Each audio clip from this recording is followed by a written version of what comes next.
Hi there, that's right, Nick Dutch back on the camera yet again for another delightful video. And I want to talk today about internet research and the importance and benefits of it. If I can actually use that phrase, I'm not sure whether I can, because I've got a bit of a complex relationship with the internet and internet research. There's an awful lot of information out there, and an awful lot of it is a little substandard and has been produced for, in some cases, rather dubious reasons, and we've got to bear that in mind. This particular video that I'm doing now is as a result of a bit of an email conversation I've had with another YouTube user who felt that Leo Zagami, who's on the Project Camelot videos, actually came over quite well and was actually rather convincing. My personal impression is that Leo Zagami is another liar and a cheat and a bit of a dubious character in my opinion, just as anyone else who is actively promoting the Illuminati are evil people and they're all out to destroy us kind of mindset. The reason that I can say this is because the internet is one of the greatest publicity tools for anybody out there in the whole wide world. Thanks to blogging, thanks to video blogging like I'm doing at the moment, all kinds of arguments can be presented. And if they're acted in the right way, or if the phraseology is right, they can seem very convincing. And it is because the vast majority of ordinary people have access to this tool that you're going to have an awful lot of people trying to make money out of this tool, or trying to get their own popularity sorted out as a result of using the internet. And that goes for scientific people, that goes for non-scientific people, that goes for people who are trying to start a new religion or a new cult, and all kinds of things. You're going to get an awful lot of rubbish out on the internet, and if it's expressed well, it can seem to a certain degree rather convincing. The only way that we can test the information that we find on the internet is to basically do an awful lot of university level research, which unfortunately most people aren't willing to do. Let me just provide you with an example, so to speak, of how people can use and or abuse the tool of the internet. The sky is actually green. It always was. In ancient history it was green. Something happened way back in the early days of humanity. The earth itself disagreed with the way that the spiritual soul of humanity was going.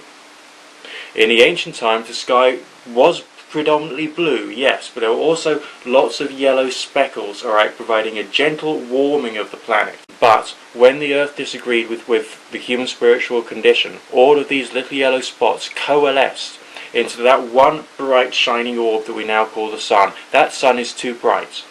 The reason that the forests have got this green covering, okay, is because the earth needs the colour green in order for its soul to get restored, to restore the spiritual equilibrium of the planet itself. Now, people like myself, who are members of the green sky religion, find that we need to redress the balance, redress the chi, the whole energy of the earth, every single day, and we do that through a variety of acupressure, okay, and we use our thumbs. What we do is we shove our thumb up our own backsides for a period of 1 hour every single day to help to restore the healing of the earth. And I'm making this video to persuade you that this is the way that things should be done.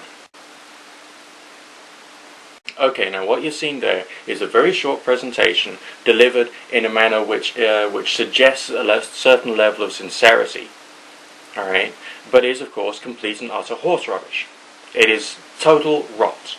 It's a lie, it's a myth, and if I was to actively spend all of my time and energy and get lots of other people, pay them minimum wage or whatever, so that they could then go out and do lots of blogging, this message of the sticking the thumb up the arse religion could then start spreading throughout the world. It could then become part of like a conspiracy theory and all the rest of that. People who are presenting these ideas, or such as the alien reptilian conspiracy, such as the Illuminati conspiracy, such as the government's trying to depopulate the planet conspiracy, these people are doing it so that they can actually profit from it in one form or another. That also goes for basically everything. Alright, there's different ways of generating politics. I mean, all the paranoia about Codex Alimentarius at the moment, for instance, is of course a complete rot. There's some talk that you won't be able to get vitamins after a certain period of time. Now that period of time happens to be December the 31st of 2009. And hey presto, look what I bought in the shops recently, some vitamins, okay? So, you know, that's conspiracy is basically being completely destroyed. There's, you know, Codex Alimentarius is a Latin word which means food code, and it's there to make sure that there's no extra crap thrown in our food. In the Victorian era in the United Kingdom, there was everything from dust to mouse droppings added to pre-prepared food. Alright, and we need to have laws in place to prevent people from providing poor quality and indeed in some cases toxic food to the people, and that's why Codex Alimentarius actually exists. So accept it. Leo Zagami's attitude is that he's safe from the Illuminati if he carries on promoting his message and turning himself into a superstar, because then he will be safe. Oh, well, basically what a load of rot. You know, if the Illuminati wanted to, if the Illuminati exists and they wanted to terrify the public into obeying them, then obviously killing the occasional individual here and there and making it known that the Illuminati were doing it would probably be a little more of a powerful suggestion. Leo Zagami profits and benefits from promoting his horse rubbish. He just does. And so we have to accept that. There's a lot of people who are promoting a lot of things out there, which is rot, just complete rot. So, what can we, as people who are using the internet, actually use the internet for? If we can take an objective stance, that's, you know, standing back and not getting too emotionally involved in the messages which are being presented to us, we can use this as a way of seeing some of the views, the values, the opinions of people of various denominations or political traits. I mean, everything that you see on the internet may have a grain of truth in it, but that teeny grain of truth is not the same as saying like that absolutely the whole thing is true. You can have a grain of sand on a beach, but there's billions more grains of sand on the beach making up the whole beach, if you get my drift.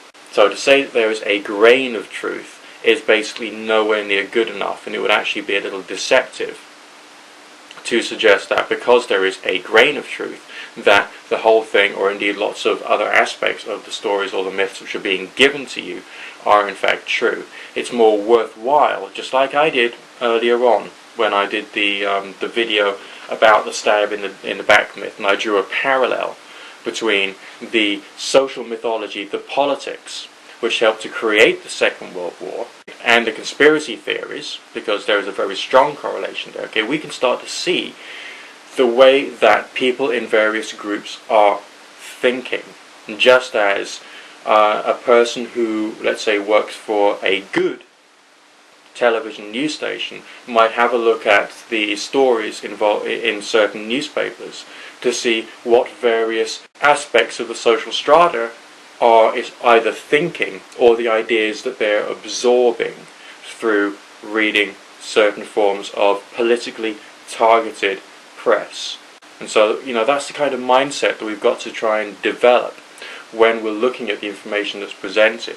One of the issues I personally have with the atheist community videos is that there seems to be a negation of some natural forces and a encouragement of understanding of other natural forces. For instance, there's a value to be had in hypnosis and understanding hypnosis and the way that the subconscious mind works, and of course hypnotism. And with a lot of education you can learn to use religious ideas and religious techniques to have some kind of impact upon your own mind and the way that your own mind interacts with your own body. However, that takes a fair quantity of education, which unfortunately most people are not prepared to do, which is why there's an awful lot of theist, literalist myths out there in the world. Okay, just a few thoughts for today. Nick Dutch signing out for now.